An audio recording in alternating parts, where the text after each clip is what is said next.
महाभारत के इस महान योद्धा मामा शकुनी के बारे में कौन नहीं जानता होगा। शकुनी को लंगड़ा किसने किया और उसे स्वर्ग क्यों मिला, आइए इस पूरी कहानी को विस्तार से बताते हैं। शकुनी मामा लंगड़ा कैसे हुए, आइए बताते हैं। इसके पीछे कई मान्यताएं भी हैं। शकुनी गंधार के राजा सुभाल का पुत्र था। उसकी बहन गंधारी का विवाह धृतराष्ट्र से हुआ, जो जन्म से अंधा था। जब धृतराष्ट्र से गंधारी का विवाह हुआ तो गंधार नरेश को यह बात अच्छी नहीं लगी कि एक अंधे से उनकी कन्या का विवाह हुआ है। इसके बाद कुरुवंश ने गंधार नरेश और उसके परिवार को हस्तिनापुर बुलाकर बंदी बना लिया। हस्तिनापुर में कैद किए गए गंधार नरेश के परिवार को भूखा रखा गया। रोज केवल एक व्यक्ति के खाने लायक भोजन दिया जाता था।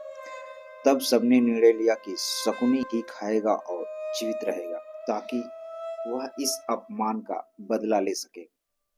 इसी दौरान उसे पीड़ा और अत्याचारों के कारण शारीरिक रूप से दुर्बलता हो गई और वह लंगड़ा हो गया। एक और कथा के अनुसार भीष्म ने शकुनी की जांघ तोड़ने का आदेश दिया था, ताकि वह जीवन भर याद रखे कि उसने कुरुवंश का अपमान किया है।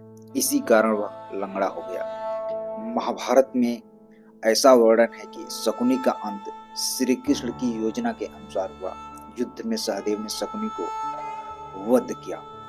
अब सवाल यह है कि शकुनी जैसे कूटनीतिज्ञ और षड्यंत्रकारी को स्वर्ग क्यों मिला। शकुनी ने अपने परिवार के अपमान का बदला लेने के लिए कौरवों का विनाश किया। यद्यपि उसने कुटिल तरीकों का इस्तेमाल किया, लेकिन महाभारत युद्ध के पीछे का प्रेरक भी वही बना जिसके अधर्म का नाश हुआ हो। भगवान की एक योजना भी थी।